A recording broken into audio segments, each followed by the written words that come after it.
Welcome to the Eclectic Gamers Podcast. Today is Sunday, June 12th. This is episode 169. Nice. It kind of works. Well, it's just 69 with a cameraman.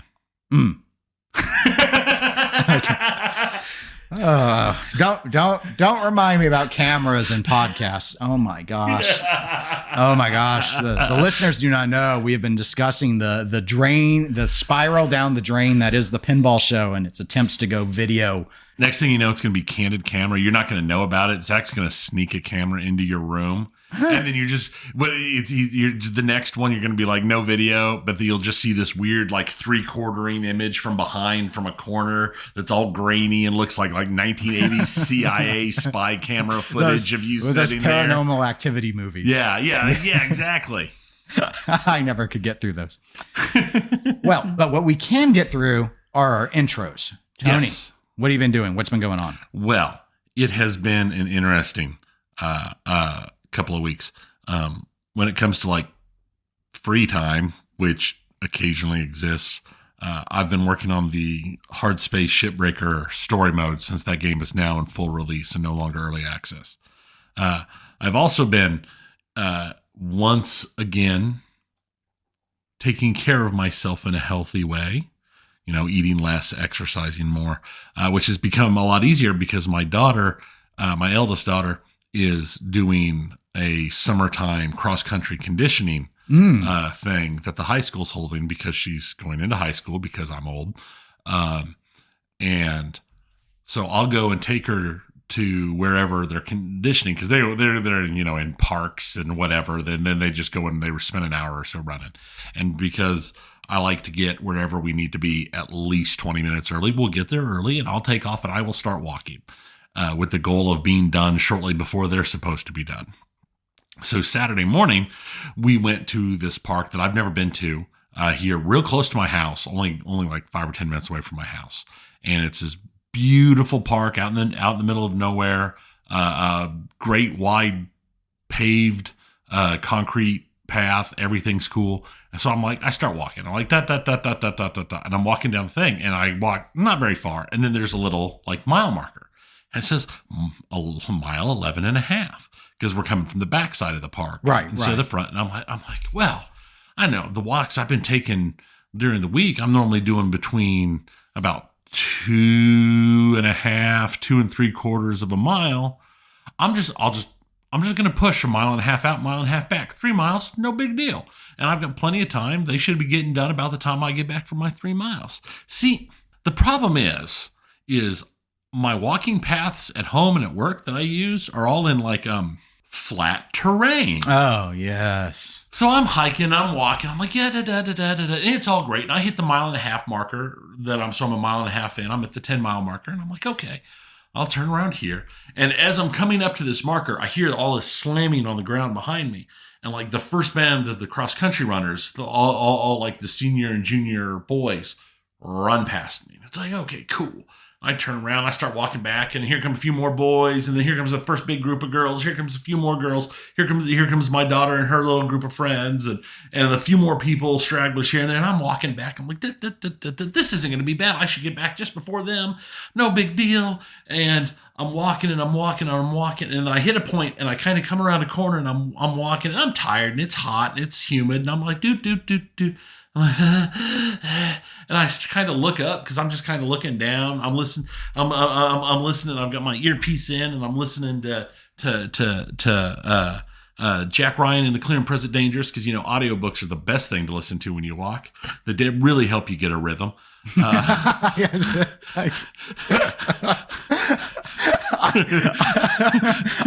have experienced very similar with podcasts. Yes.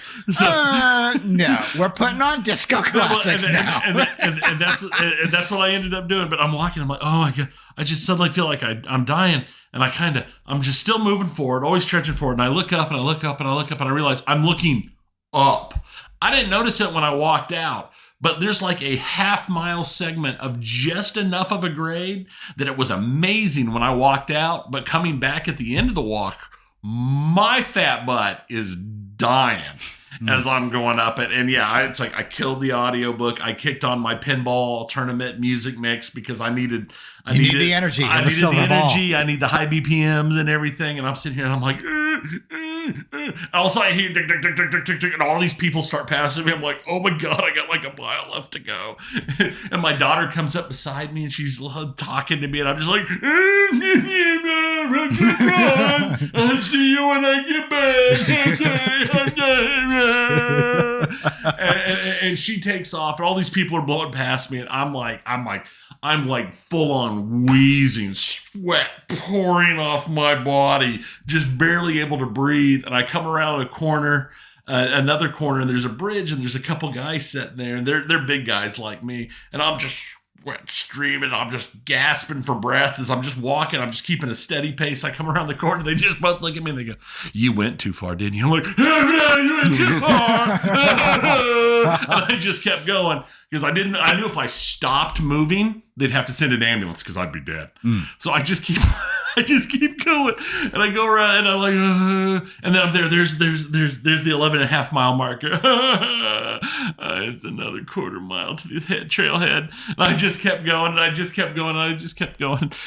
And here's all these kids. They're sitting in the shade, and they're eating donuts and drinking water, and I'm just like dying walking. And my daughter walks over to me. She's got like this water bottle. She's got her water bottle, and then like a regular like plastic water bottle that she'd gotten, and she's like, "Are you okay, Dad?" And I just like stole her big water bottle, opened it up, drained half of it. It's spilling all over me. I'm like, "You go talk with your friends." And I went and I popped open the back of our minivan because I've got a folding rocking chair that I take to all the track meets and everything. That's what I set in. So I'm going to pull that out, set it down in the shade, and chill for a minute. We'd taken another vehicle the last time we'd gone to a thing, and it was in the trunk of my wife's car. So I open it up, and there's nothing there, and I'm just looking, and I'm just like, so Dennis had to beep that.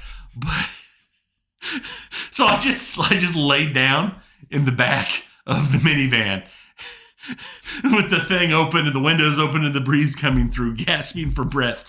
And eventually my daughter comes over and she's like, "We can go home now." And I took her water and I drained the rest of her water off. I'm like, okay. And I drove us home and I sat down and I was in massive amounts of pain. And then my wife's like, "Let's go look at cars." Okay. So then I walked around car lots for the afternoon. Wow. So you've had quite an adventure. It was super special. Yes. I don't have nearly as interesting of a story. I have been trying to exercise more too, though, because I've been putting on too much weight over the winter, which is not unusual, but I hadn't dropped it. I'm going to blame some earlier in the year steroid use, which I'm just so hungry when I was on those. And now that I'm off, I'm not. So, doing caloric counting and stuff. I went out walking yesterday too. And I thought, I'm going to go pick up Strips chicken. Oh yeah. But I'll go take Mill Creek to Northgate, cut down to Santa Fe, and then cut long over. route. Yes. Because otherwise, walking down who would know? Me walking down and back to Strips is a couple of miles, I guess. It takes me, it takes me 20 minutes to get to Strips walking, and I walk at about 10 to 15 minutes is a mile for me. Yeah. So that's it's like 2.5 miles round trip. I don't know what this route was. It might have been 5 to 6, but it was so hot, and I never carry water when I walk. Right. I don't. Because it's just another chunky thing. Yeah. So right around when I was getting close to Santa Fe, I'm like, I am dehydrated. And then I know I am while I'm on Santa Fe because I'm looking in the front of every building to see if there's a pop machine or a water machine or a puddle. No. No, maybe if I cut across the street, I could have drank from the fountain, one of the fountains over by the post office or something. But I was like, no, that's going to add distance. And I don't want distance. So when I finally got to Strips, they're like, "Do you want a drink?" Yes. And I just stay by the fountain. It was great. I was just like, oh my gosh. And then I got back and I was just like, I need to eat my chicken, but I'm almost nauseous from all the walking because I'm so hot and tired. Yeah. In more pleasant news, gaming doesn't blow my legs out. Much easier to do. It depends. There's It does. games. There's I'm not playing any of my Kinect stuff though. Okay. So as I mentioned on the last show, I had started a platformer called Celeste. I stalled out on it, so I've put that down because you're too old for platformers. Perhaps never to be perhaps never to be picked up again. Picking up. So I moved on. You're too old for platformers. Too old to begin the platformers. Too old.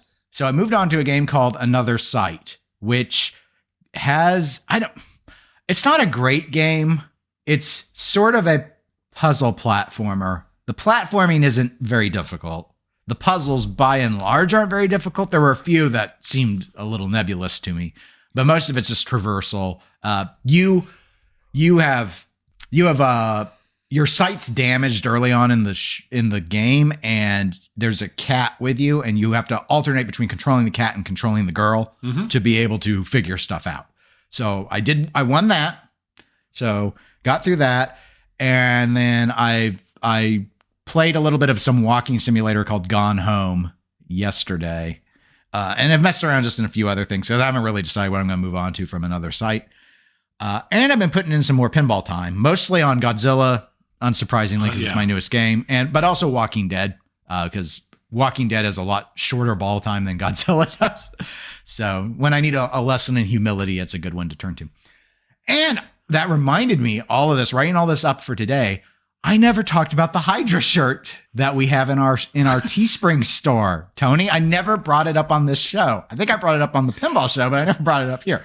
So there's a link in this. I mean, we always have a link in our episode notes, our show notes at the end, to the Teespring store. But in the episode links, I have a link to this shirt so people can look at it.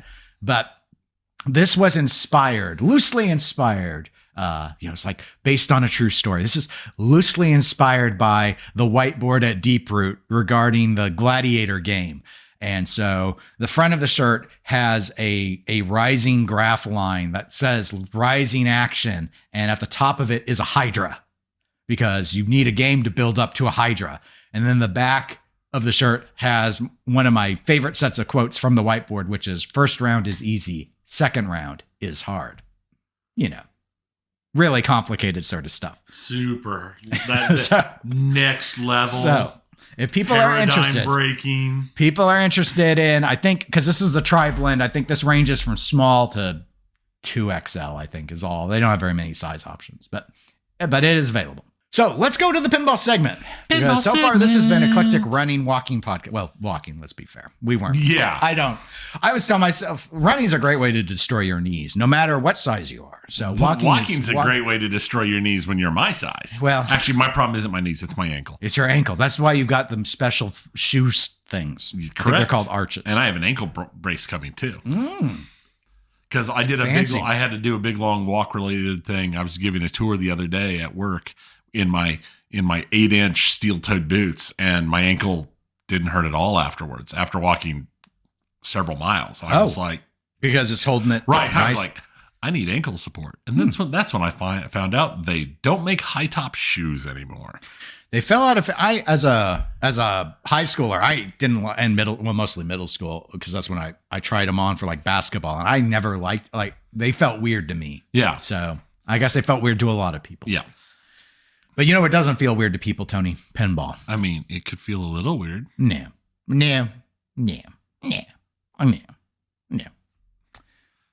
we had an email. Actually, I had several emails, but we had one email regarding pinball that I wanted to bring up. Okay. So Sean L. wrote into us. You may not have heard about this, Tony, but there was a big world championship IFPA tournament thing.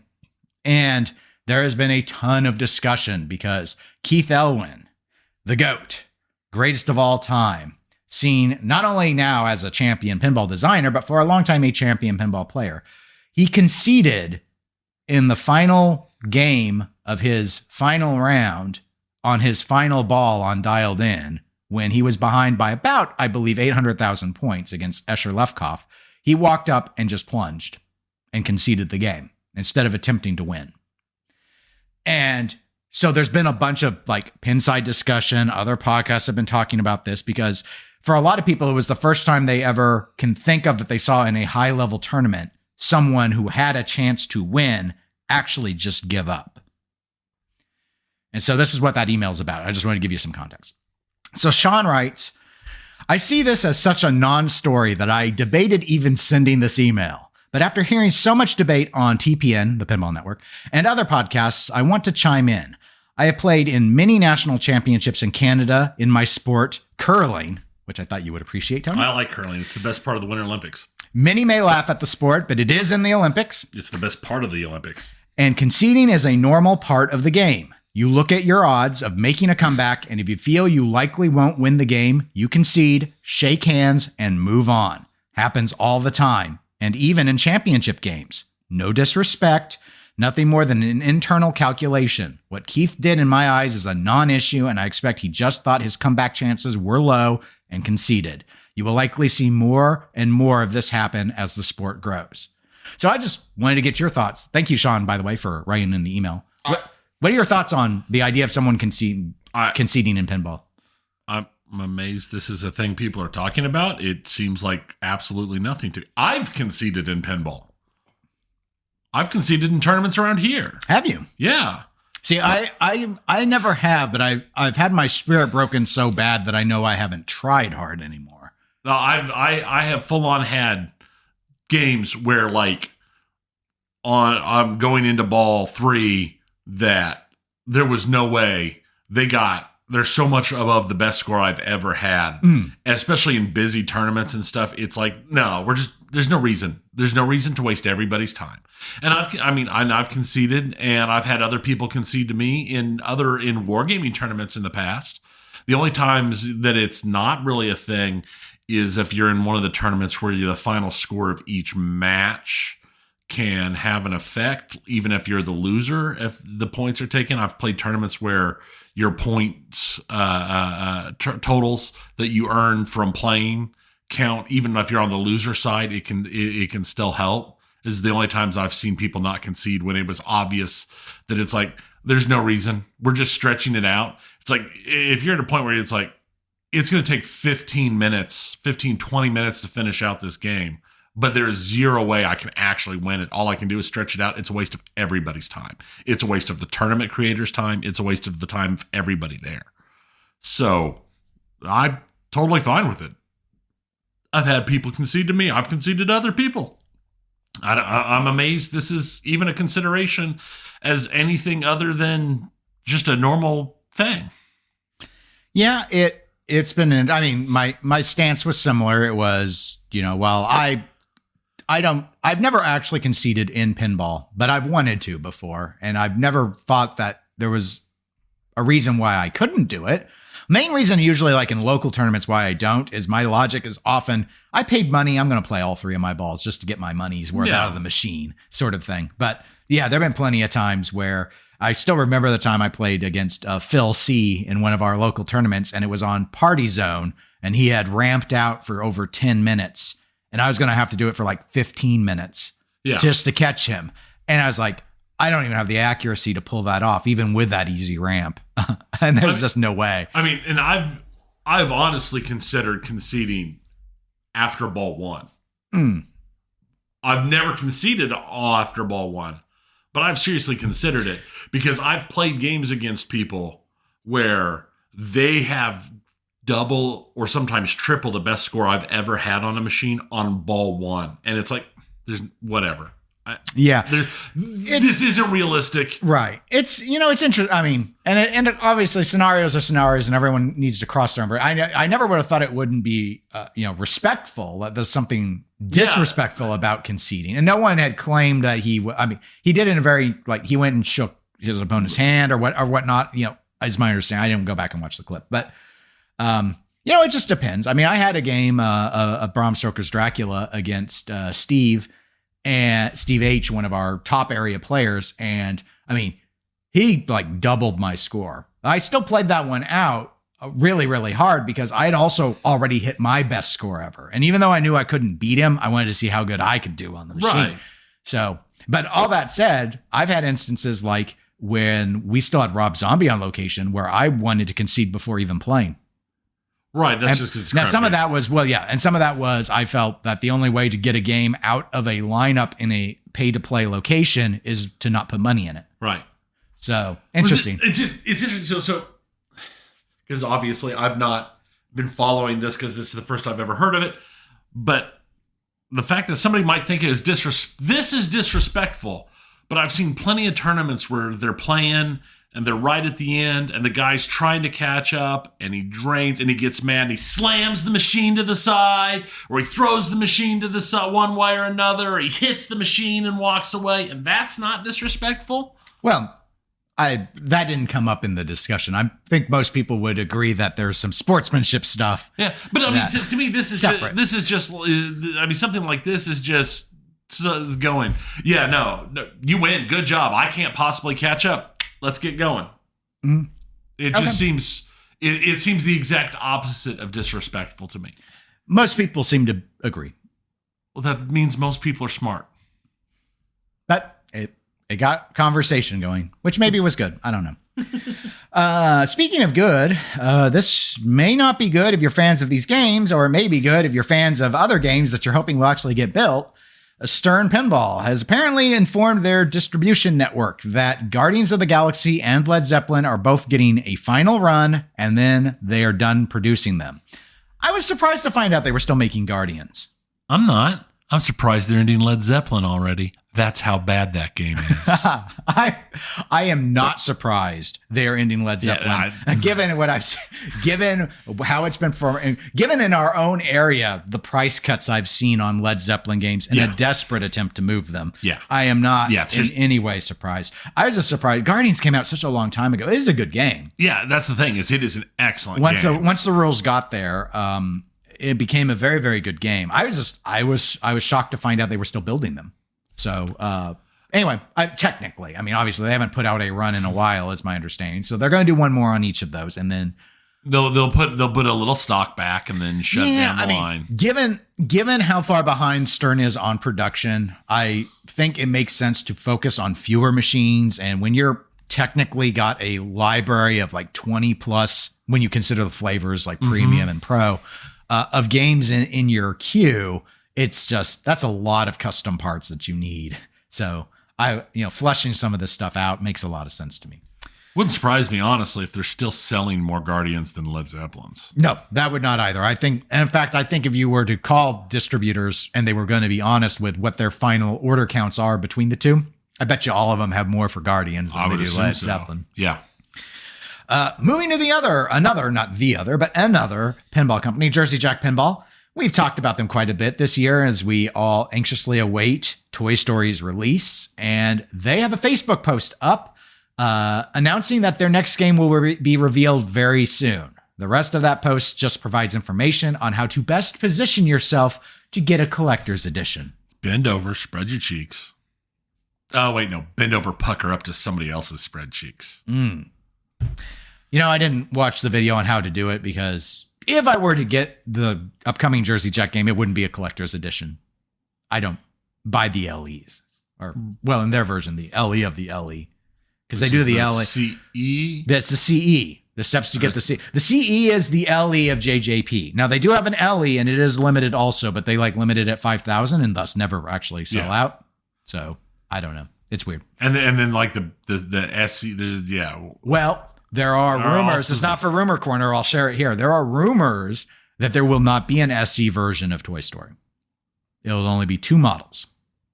Now, I don't know if they're dropping the LE limit outright and it's now basically the standard, or if they're still going to say you can get up to 5,000 LE Toy Stories and 500 CE Toy Stories. I don't know yet. I'm going to guess that. I'm going to say that would make sense. At 5,000. I mean, I've heard speculation that Guardians has passed 4,000, or Guardians, I apologize, Guns N' Roses. I've heard reports that they believe that Guns N' Roses has probably passed the 4,000 unit threshold on the LEs. But remember, Guns N' Roses dropped the SE run after 4 or 6 weeks or something. Yeah. They didn't run very many because it was not popular. Yeah, it was not popular because it didn't look like a stage show like the other two did. That's my theory. Speaking of theories, well, actually, this is not a theory. We've known about this for a while, but Homepin. I've got a theory. We haven't talked about Homepin in, I think, a few months, Tony. Homepin is... because nobody cares. And they probably don't care about this part, but we still have to talk about it because I put it in the show notes. So, Homepin has shared a single photo of This Is Spinal Tap Pinball. Now, as I recall, Homepin had originally been speculating that these games were going to already be shipping. I want to think that they had originally guessed. I'm calling it a guess because it was wrong now. I thought May, but now it's got, a new estimated release date. But I do have a link to Nap Arcade's coverage of this because he does have the photo on his page, so you can go and take a look at it. But Tony, I've embedded it into our internal notes, and yes, this is the quality of the photo. I'm sorry. It's not a great photo. I've had I'm sorry. It's just, I understand. Do you understand? I understand that this is Spinal Tap is some sort of cult classic hit, whatever. Have you ever seen it? Yes. I saw it once. I don't remember. I've seen it once. When it falls into the kind of cult classic movies for me, it is nowhere near the top to me, like not even flirting with the top. I can think of a lot of other movies that are considered cult classics that I would like a lot better. But sure, why not? The first thing that I caught is that Homepin's little logo design is such garbage. Their logo design is so garbage. Just Homepin Taiwan Company Limited. And it is a cutout of a pinball machine inside of a house. Every home needs a pinball. Every pinball needs that was Deep Root. Yeah, look how well that worked for them. Look, they had a number of issues. Does Taiwan have an SEC? Are we waiting for filings? I mean, remember back when maybe you don't remember, back with Thunderbirds, they weren't in Taiwan. They were mainland. They've moved. They moved to Taiwan. I don't know what you're talking about. Taiwan is a part of China. I saw it on the news just the other day. It is 100% a part of China, and anything that can happen. It's fine. Okay. That's a good point. We don't want a war. What was the thing? I description. So I heard somebody. It's like. Never mind. I'm not going to get into it. But I couldn't even say it with a straight face. Sorry.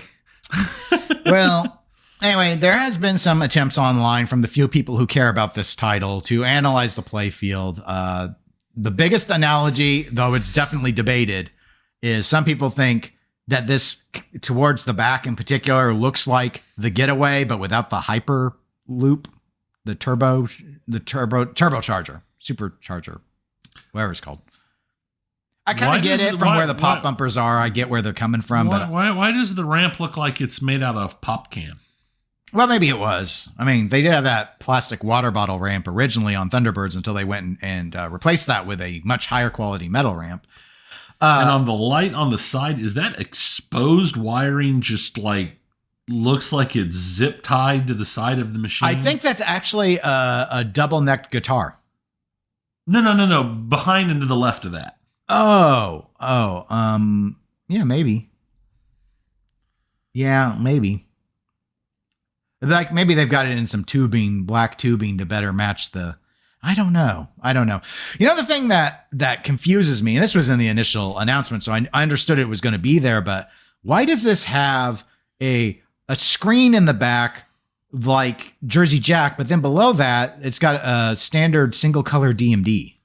Like, why does it have both? Why does it have an LCD and a DMD? Why would you do that? Because it lets them charge more for the 4 machines they're going to sell. I guess. I don't know. Speculation. It's so they're not going to do a bunch of fancy animation on the LCD. So they're going to use the DMD a lot, but I don't know. I don't care, quite frankly, but the people may, so we've covered it.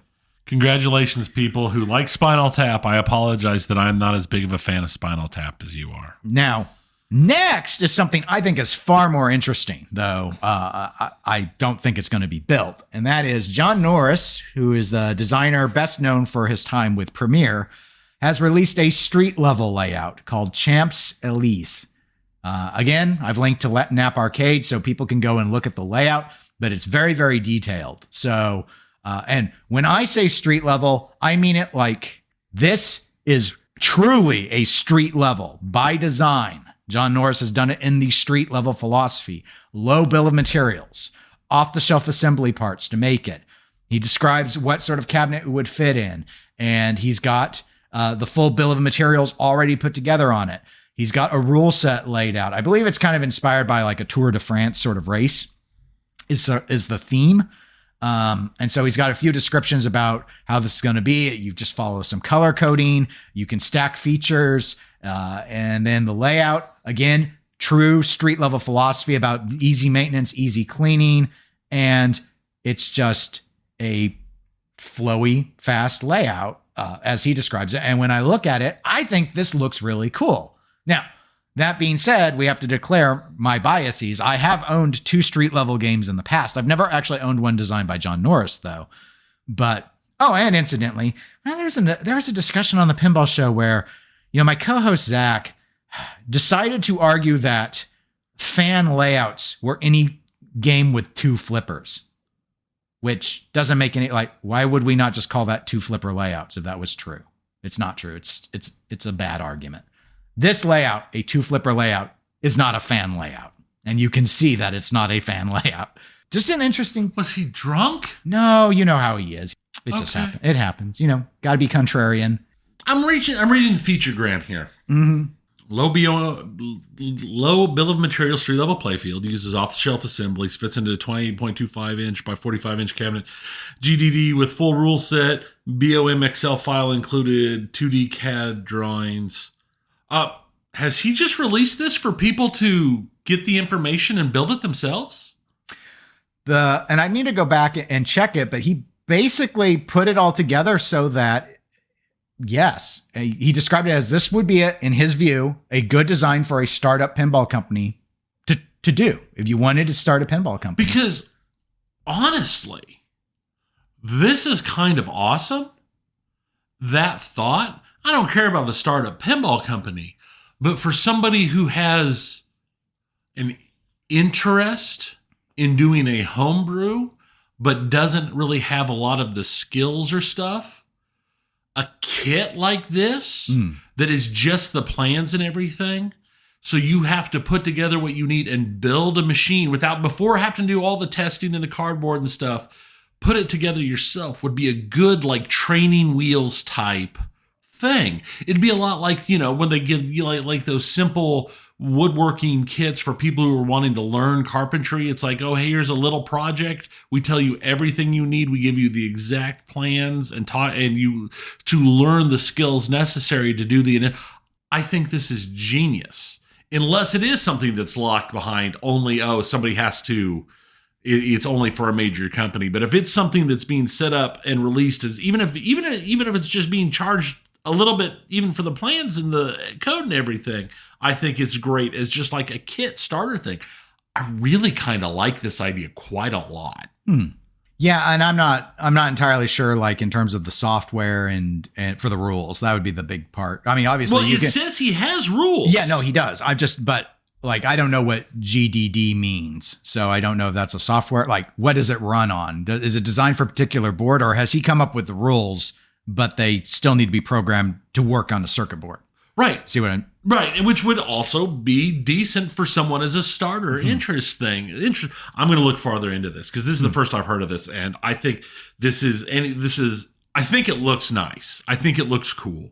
I think the idea, I'm probably overthinking it, but I think it sounds like an amazing idea, and I really like the concept. And I gotta say, he does have a mini jump ramp, though. I'm still going to call this, I'm still going to stick with street levels always being single level, because it is just a little jump. It's just a little jump ramp. It's cool, though, because then it accesses the orbit. Anyway, I do recommend people go follow the link to Nap Arcade and look at the layout, because this is what I always liked about not just street levels, but single levels in general. There's a lot of, I think, really creative layout choices that you make, because you're not busy trying to feed a bunch of ramps to move the ball around back to the flipper. So you just get a lot of, and with street levels in particular, the 6 games that Gottlieb Premier did, you got some really, really unique layouts. I mean, the most pedestrian of them was Silver Slugger. Oh, it's got an up post. And are those little roundels in the loop in the upper left and each of the in lanes, are those? I think they're star rollovers. Those are star rollovers? Or an equivalent, I think. My so. God, this thing is beautiful. I like this concept. It looks fun. Just the layout itself looks, and you know, I mean, I do still have my Hoops street level. I sold Silver Slugger because I didn't, the rules weren't very good. I missed that layout though. Is that a ball lock on the right with a drop post to hold the balls as you build it up? Is that what I'm seeing? I think so. On both sides? There's a ball lock on both sides? Yes, there is. There's a ball lock on the left and the right, which is a clever way to, I mean, that's really clever to not use a kick out saucer and drops. And I'm kind of impressed. I'm going to look deeper into this. This thing. The kit thing is an idea I hadn't thought about. I had argued before the pandemic that I had speculated. I actually think so even more now. If a company would be willing to do a true street level and actually offer it for less money than the quote unquote full featured games, I think there's a market for it, as popular as pinball has gotten and as expensive as used games have gotten. But regardless, it's a really cool. It makes me wish I was able to find like a car hop or something, other street levels I never have had an opportunity to play or much time on, like Title Fight, just because they're so weird. And this reminds me of that. I mean, there's just not, you look at it, you can look and visually you immediately go, there's nothing like this. But then you realize all of the parts are really pedestrian, just spinners and pops and drops and stuff you could order from Marco. Anyway, I just thought it was a cool thing to bring up. No, I'm glad you brought it up. This is the thing in this whole thing that everything we've talked about so far. This is the thing I'm most excited at. This is conceptually interesting as heck to me, and it looks amazing. And so I know he was with Deep Root, but I don't understand why other pinball companies, established pinball companies, don't look to bringing on Jon Norris for some designs. And maybe this helps that, maybe showing, you know what, he does have some really interesting, unique ideas. I think this is far more interesting than the Merlin arcade stuff I initially saw, which I think still kind of looked very 8-Ball Deluxe-ish. And I believe he did Bad Girls, which was sort of that, but mirrored. This though, it's this sort of weird stuff that I think's really neat.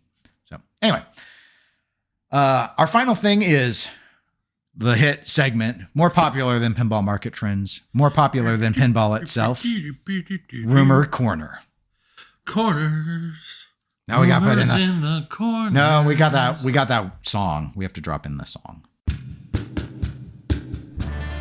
Rumor corner. Rumor corner. Rumor corner. Rumor corner. Rumor corner. Dennis Creasel's got the news before Nap Arcade. Ain't that right, Tony? Yeah. So this rumor corner is about Dennis Nordman. So I am receiving rumors, Tony, that his upcoming game at American Pinball is and I'm going to air quote this, weird theme. What do we mean by weird theme? Well, what the rumors are telling me is that it's an unguessable theme, that no one would ever predict that this is the theme. So to me, that tells me, though, it's not an original theme. It might not be a license per se. It might be an unlicensed, like how Houdini was, or it's a licensed theme that people think nobody can figure out. So what do you think here? Because, all right, obviously I've not heard any rumors of what the theme is because the theme is unguessable according to the rumor. So, but you know what? This is Eclectic Gamers Podcast and we don't let the unguessable stop us. Why would we? With the track record of Rumor Corner, why would we ever allow that to happen? So I want to know what you think, given this, if this rumor is true and this is a weird, unguessable theme, what do you think the theme is? I think it's No Country for Old Men. Striptease. They could probably even get the call outs because, it's not like anybody from that movie has a career anymore. Well, I was going to say Josh Brolin will do anything for money. That's why I went with No Country for Old Men. Like, he's busy doing Thanos and Cable. He'll do this. He's willing. And it was a great movie. It's several years old now and way outdated and a weird choice for pinball, but so it was just one of the little cattle stun thingies. Yeah, no, it's totally. Let's do a little cattle thing. Oh, no. With striptease, that would make more sense to me if it was Stern and they still had leftover stripper mechs from their Sopranos game. Yeah. Then I could really see that. I'm thinking they could have the sex in the pool scene where she's like up on his neck. It's like, that's not how anatomy works. But hey, it's striptease. Accuracy wasn't a highlight. So, are you not rumor-tained, Tony? I'm rumor-tained. All right. It could be no, because that would be more guessable than that. Yeah. I was thinking like that's the hard part. It has to be unguessable. Right. Something like Ishtar, or Girls Frontline, because Genshin Impact's too popular right now, or some other weird mobile game. Battleborn. The Lawbreakers.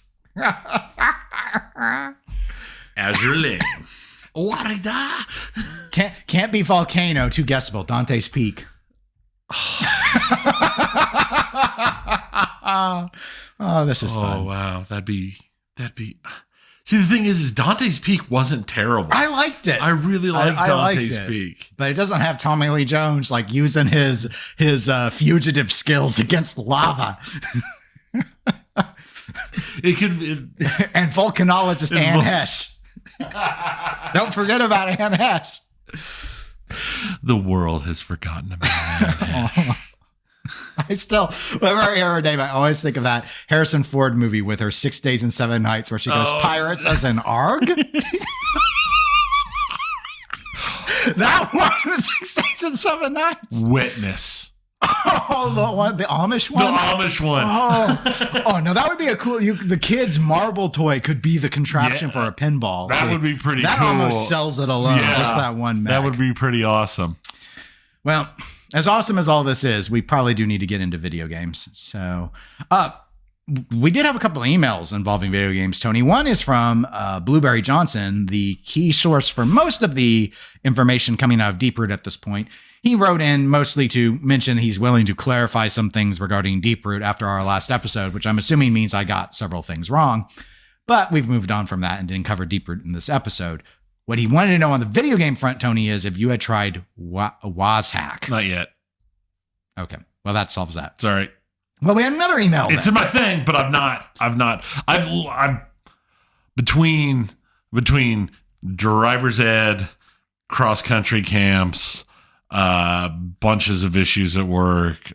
He didn't ask for your excuses. I know. I've had extremely limited. I've not spent a lot of time playing anything. So what I've played has been shitbreaker. Well, Chris Chandler also wrote in, and this is one you and I have corresponded. And by corresponded, I mean we sent there were some memes, or at least I shared some memes. Yeah, no, we memed this one. He wrote in wondering, sure though, that we would have our thoughts on Diablo Immortal and its monetization approach. And in the show notes, I've included a link that Chris did email us, which was regarding a player, I believe in New Zealand, who spent thousands of dollars. I believe it calculated to being a bit over 4,000 US dollars as an experiment. And in that, he did not get any 5-star legendary gems, which would be the primary goal people would be spending money on. Yeah. The latest thing I've seen is the current estimate is to get enough is over $100,000. I saw similar. In terms of my thoughts, I think Diablo Immortal just continues the unmitigated disaster that is Activision Blizzard. My favorite meme of the couple I sent Tony was the one from the guy when they announced Diablo Immortal and the crowd at BlizzCon reacted so negatively, and when he said, What? Don't you guys have phones? As the meme says, what? Don't you guys have wallets? Yeah, no, it's I am positive that I am on record as being extremely anti pay to win type stuff. I dislike it horribly. And the fact that this isn't even pay to win, because even if you pay, you can't do that. It seems it's poorly balanced from even a whale perspective. Yeah, it is so poorly balanced. The game can't be released in certain countries because of their gambling laws. Mm-hmm. I'll just flat out say, don't play Diablo Immortal. It doesn't matter how much you like. I'll be honest, at this point, I don't have much Blizzard stuff left. I've gotten rid of it. I haven't played any of it in a while. I've uninstalled all of it to make room for other stuff. But it's because I've even uninstalled Overwatch. I've not played it in 2 years. So I don't know. Well, in 2 more years, Overwatch 2 might be 2 years out. Maybe. We'll see. But, you want to talk about a game that is toxic as crap. Man alive. Overwatch had gotten bad. I saw I watched a video yesterday or the day before about, it's called, it's a Death of the Game series. And he did Overwatch 1 specifically, because he feels that by and large, it does still have a significant player base. It's not really supported anymore. And the toxicity was a big part of that. It was a big part of the discussion. And he had some theories as to why Overwatch kind of sort of in a way helped foster a toxic environment because of the approach they took to gameplay. It's interesting because the analysis focused a lot on the game coming out and being very much positioned as a casual shooter, but then a decision fairly early on to make it into a competitive shooter.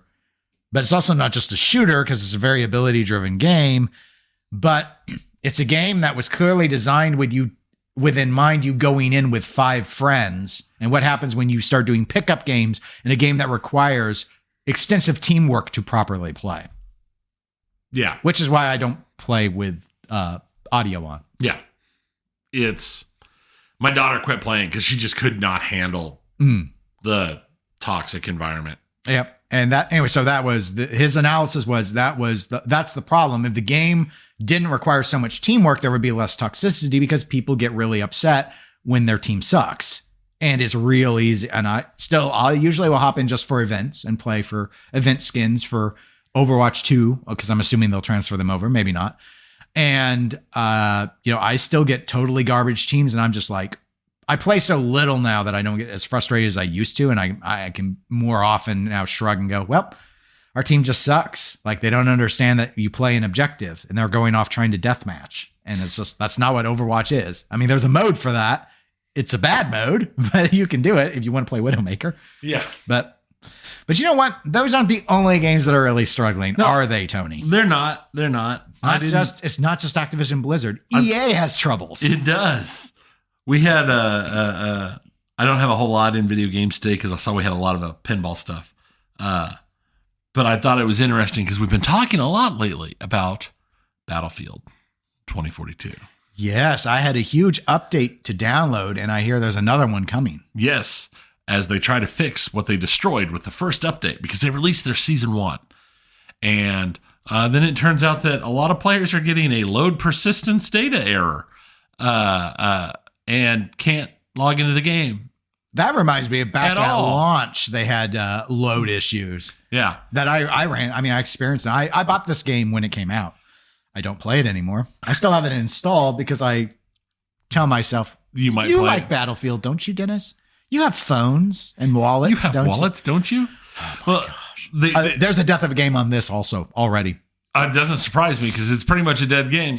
They did they figured out a way to get a lot of the people loaded in by setting it up so you can no longer get unlocks from progression. It will track your progression so that when they fix it, you'll get all the unlocks you missed, but nobody can get unlocks. Okay. And then they thought they had a fix, so they installed the fix, and then the load errors were worse than they were before. So they had to roll it back because even less people could get on after the fix than could before it. Poor DICE and EA. Yeah, I mean, I can't really say poor EA. It's they brought it on themselves. But it has definitely taken a dead game and just finished it. I mean, I was hearing the persistent player count was already awful. It's terrible, and it's going to be terrible. In the death of a game on Battlefield 2042, and I don't remember when he finished recording it. I think it was several months ago, but at that time, on Steam at least, the concurrent players for Battlefield 4 were higher. That's terrible. Yeah, because that game is like almost 10 years old. Yeah. It's so That's it's just really like, bad. That's just scary. The and I didn't have it in the notes here, but I did see on the Call of Duty Warzone, they're rolling out Call of Duty Warzone 2.0, the new version of Call of Duty Warzone. Or Warzone, not Warstone. That'd be weird. It's Call of Duty, but it's medieval combat. Yeah, we took the assets from Hearthstone and we just dropped in soldiers with cool mustaches and automatic weapons. You've got slings and rocks and bows and arrows. But it's been such a change that they're not allowing any unlocks, items, purchased items, progression, or anything from Warzone to go to Warzone 2.0. So it's going to be treated as a completely new, completely separate, free-to-play game. So any money you've dumped into Warzone is in Warzone, and when Warzone 2 comes out, you'll have to spend money again. Yay. Yay. I don't know. I haven't played Warzone. I tried one battle royale game and I was like, I get it, but not really my thing. Everything I watched some people play battle royales, but it really seems like the only time the battle royale games are fun is when you're playing in like trios with people that you know and you're with. That seems more interesting. Like the teamwork that Overwatch wanted. The teamwork, yeah, exactly. Also, because of the Summer Game Fest. Yep, saw some of that. I watched the Devolver one live. They came out. They dropped a lot of stuff. I didn't really put anything in here because everything they talked. I don't think they talked about anything new. I think everything was just updates to stuff. It was like they just tried to do some sort of almost loosely organized trailer event, is what it felt like. It's basically what it seemed like, but because no E3, correct. But ESA came out to be sure to tell us that E3 will be back next year in person and online. Whoa. They wanted to be sure that we know that it's coming. So, sure, whatever. I don't think anybody cares anymore. I think E3 is, when it comes back, I think they're, in the ESA's mind, when it comes back, it's going to be this huge return. It's going to be like Mike Tyson returning to the ring or Foreman returning to the ring. It's going to be this big, huge event. And I think it's going to be, nobody cares because it's been supplanted by everything else. Yeah, I remember back when it was struggling, back before the pandemic and our conversation. So I won't repeat them, although a number of our current listeners may not have heard those, but I always struggled with, to me, the problem with the ESA and E3 was there's so many other ways to get the message out. This is a digital product. So It's not like, an example, again, and I won't belabor it because I know the listeners don't want to hear it, but in watches, another hobby that I'm involved with, that it was a big deal to have their real events, in-person events return. But that's because the journalists that cover that stuff want to actually handle the products. They can't virtually. Right. Through a screen, all they see are a bunch of renders. It lets you know what a watch looks like, but it doesn't let you feel its weight or how it wears or anything like that. Video games, the journalists can get copies, embargoed copies, and play them. They've done it for years. So why would you need to push out all your information in one big journalist week where the booths are super expensive? That's always been my other issue. Is I think ESA charges way too much for what they provide. And I always thought they could survive and probably still be a big journalistic sort of hub for a lot of video game news, but they can't NRA it and just like be on yachts and all, Yeah, you know, no. and blow through millions of dollars because they're charging a fortune for people to build booths. Yeah. Because everyone just rented space nearby. and held their own events. Yeah, other than like Microsoft was the only one who was still giving them any money. Like everyone, EA, separate event, Nintendo, separate event, Sony, separate event. It's Yeah. like, and they're all, by and large, they were all like, well, we're in the same city. The way ESA has handled E3 feels to me a lot like Sears. Sears was in the position they should have been the leader on online shopping. They literally already had the warehouses. They had everything because they were catalog model. Yeah, they for, had for hundreds, they for were 100 plus years. Closest to the model. They were closest to the model. All they needed to do was pivot to online, and instead they fail utterly with what they should have been the kings of. They should. Amazon should never have existed. Sears should have been so big that when Amazon started building up, they just got bought out. But Sears couldn't pivot. It's the same way. I don't think ESA can pivot to the realities of our modern interconnectivity and the modern online process in a way that makes it matter. They're still stuck in the old days. Yeah, I don't have a good idea on like, I think one of the things they thought about doing as an attempt to pivot was, all right, it's not going to be so journalistically focused, and we're going to open this up to the public. And so instead of it being a trade show, it's almost like Demo Fest every year. Right. That might work if you're not charging a fortune for the companies to be there also. Right. Like, I could see them being like, we're going to organize like a PAX. Right. But it's going to be a bunch of new video game demos, and we'll make deals with these companies. But you can't charge them a fortune. You're going to make your money on the tickets then. Right. You don't get to have it both ways, where you're bleeding your vendors dry and you're asking for a whole lot of money. And then, of course, you're still saying you're a journalist group, and then the journalists were all mad because of all the queues and stuff. So then you have like these fast pass systems for the journalists, which upset the regular attendees who paid some pretty big money to be there. I mean, they like picked all the worst options. And in fact, I'll even say that they will be back next year. Almost sounds like a worse option also, because it sounds like clearly hybrid, in person and online. Obviously, there's always been recordings and stuff. Obviously. So I'm not quite sure what that exactly means, but I can tell you from my own conference planning, I do not do hybrid versions because it's the most work. And you don't gain enough. No, there's always demand, because there's always people like, I can't make it. I want it to be online. I'm like, I can give you online only super easy. I can not run an in-person event and coordinate it to be completely online either. Right. I mean, both. It's a nightmare logistically. It makes you no money. It costs a fortune. And you either really hamper the online experience or you spend a ton trying to cover everything in both ways. And then who comes to the in-person if you can consume everything online? So if they're trying to make money on ticket sales, but they're doing everything online, most people aren't going to go there unless you really want to play the demos. Who's going to go there and stand in line when I can just watch all the presentations from the comfort of my couch? Which is what I was doing. Yeah. Which is what most people want. So yeah, again, and if that's the model, then it sounds like you need to rely more on charging the vendors. But the vendors aren't really getting anything out of it anymore, as you noted, because they have completely different ways that they can engage the audience. They don't need the middleman that is ESA. And they don't need to share the limelight with all the other companies. No. Who wants to?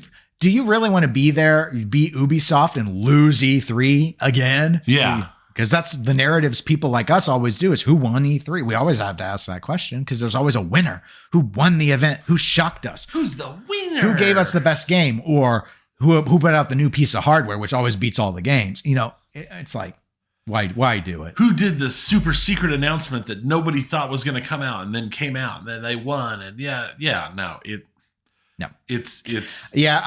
I think maybe they won't be done. Maybe some shadow. Maybe E 2.5 lives on. I don't know. They'll be what they are, but they are definitely not what it was. Yeah. I don't envy their leadership that must be trying to figure out a way to survive, because they're not in a good position to be relevant is the problem. Right. If they were something else, this isn't like when we had our discussions when Replay FX ended Pinburg. In their instance, because it was so unique and there was so much demand for what they were doing, I, in my view, saw a path a clear path of survival that could have worked for them. They just didn't walk that path. In Right. this case, I don't see the path at all. It doesn't. Yeah. When you've lost almost everybody, what's it matter? I don't see how you bring it back. I don't. Yeah. What's it matter at that point? Yeah, I don't. What's it worth? I don't know.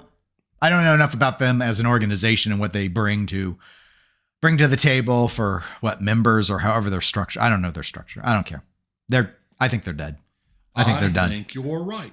The only other thing I have also, I hadn't included in my notes, but it's just a reminder. Games Done Quick starts the 25th, I believe, or the 26th. So it's either the day before or the day we record our next episode. Okay.